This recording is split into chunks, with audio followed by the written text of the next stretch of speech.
1,000 na pirasong puno ang mga nakatanim dyan. So andito tayo ngayon sa gitna ng talungan. Ayan, oh. Lahat to may bunga na, ah. Oh. Diba? Lahat yan may bunga na. Good morning guys. So for today's video natin medyo maaga kaagising-gising pa lang natin. So andito tayo ngayon sa talungan dito sa ating kapitbahay dahil tayo ay bumili ng talong. So mamaya sasabihin ko sa inyo kung bakit tayo bumili ng talong at kung ano yung gagawin natin doon. So eto, yung talong na nakatanim dito mga kahineral ay 2,000 na puno ng talong yun na andito. So napakadami nito. So ilang ano to, ilang bunga, 'di ba? Kung sa isang puno bumunga ng 4, 5. So napakadami nito, i-times nyo sa 2,000. So triple 'yon. Ayan, so 2,000 na puno pala yung naandito na nakatanim na talong. Mamaya sasabihin ko sa inyo kung bakit ba tayo bumili ng maraming talong. So kung ano ba yung gagawin natin dito. Kaya tapusin nyo tong video to. Okay? So ano pa yung mata ko, oh. Mugto-mugto pa. Kaagising ko lang. Hindi pa tayo nakapagkape. So ito, papakita ko na sa inyo yung talong. Ito. Yan. Oh, di ba? Ang dami na. So may nangunguha pa doon, oh. So ayan, oh. 200 na pirasong puno, 2,000 na pirasong puno ang mga nakatanim diyan. So andito tayo ngayon sa gitna ng talungan. Ayan, oh. Lahat 'to may bunga na, ah. Oh. Di ba? Lahat 'yan may bunga na. O lahat ng punong 'yan. So ilang libo 'yan? Ilang libong bunga 'yan, di ba? Kung sa isang puno ay 2,000. So ilan ang bunga nan? Oh, ang dami, oh. Lahat 'yan may bunga na 'yan. Lahat ng puno, 'yan. Oh. So ayan, mamaya sasabihin ko sa inyo kung bakit ba tayo bumili ng maraming talong at kung ano ba yung gagawin natin dito. So bumili ako ng siguro mga 10 kilong talong. So abangan nyo sa mga next video natin kung ano ba yung gagawin natin dito sa 10 kilong talong na binili natin. So abang-abang lang kayo. So samahan nyo ngayon ako mag-harvest para dun sa talong na binili natin.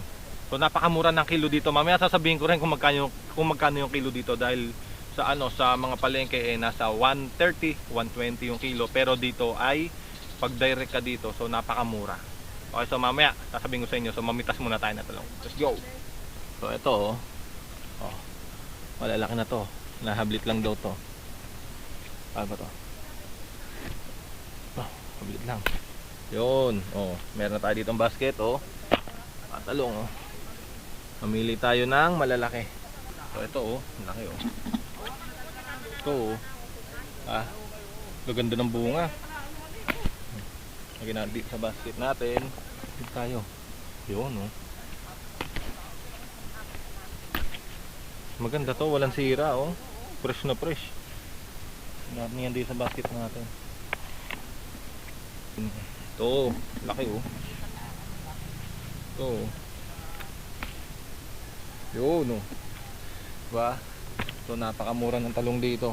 Laki. Oh. Jumbo. Dapat pala dalhin natin yung ating basket.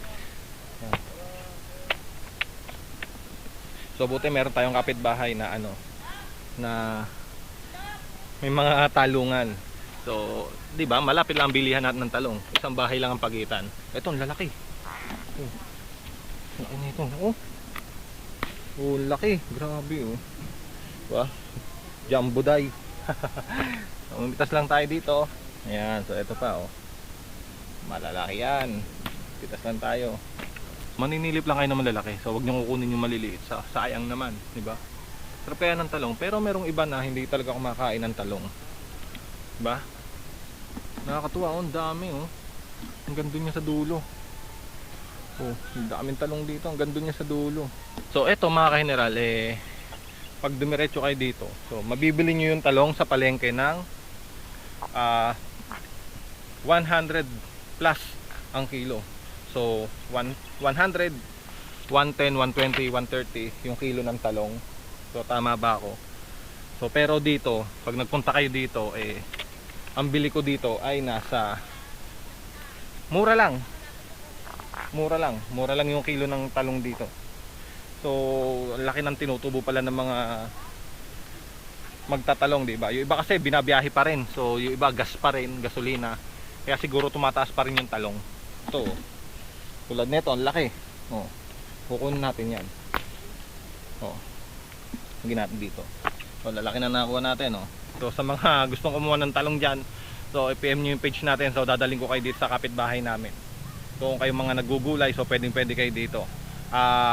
Location namin dito sa San Nicolas, Batangas, Munlawin. So i-PM nyo lang yung page natin kung gusto nyo. Kung halimbawa nagtitinda kayo ng mga gulay, so pwede sa inyo to. Diba? Dami oh. Oh. First time ko mag-harvest ng ganito, ng talong.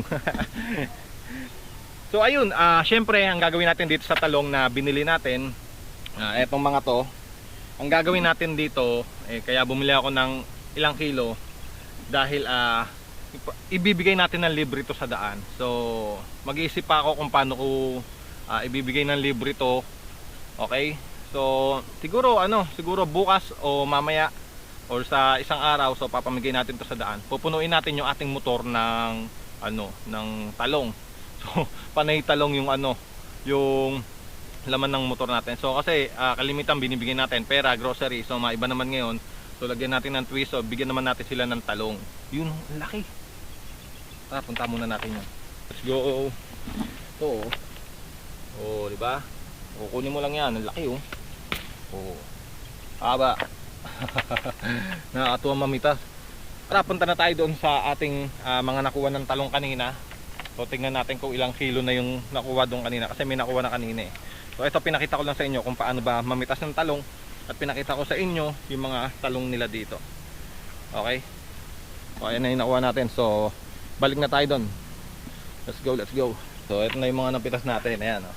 Ito napitas kanina. Ayan, yung Manong Primo, pinitas na yan kanina. So tapos ito pa yung dagdag natin pitas, diba? So titimbangin natin to. Titimbangin natin kung magkano ba ang aabutin nito. Binabalot na ang ating order na talong. Dami na no. Titimbangin pa natin nga. Yan, saktong 10 kilo. Lalaki naman na. So yo, what's up guys? So dito na tayo mag-outro na tayo dito. So sa mga gusto nga pala ng murang talong, so bisitahin nyo lang dito sa amin, dito sa Munlawin, San Nicolas, Batangas. So sa mga gusto dyan na malalapit, mag-PM kayo sa page ko at ituturo ko sa inyo kung saan ba yung murang bilihan ng talong, diba? So sa palengke ay nasa 120, 110, 130 ang kilo ng talong. So dito ay nasa 40 pesos lang. So 40 pesos lang. Ito, pitas pa tayo na isa. Oh. So 40 pesos lang ang kilo dito ng talong. Ayan, so sa 2,000 pieces na puno dito, napakadaming talong dito. Kaya hanggat meron pang mga bunga, pumunta na kayo dito. So yun lang, paki-like and share na itong ating video ginagawa, at baka mamaya ikaw na maswerteng bigyan ko na talong. Okay, so thank you very much. Peace out.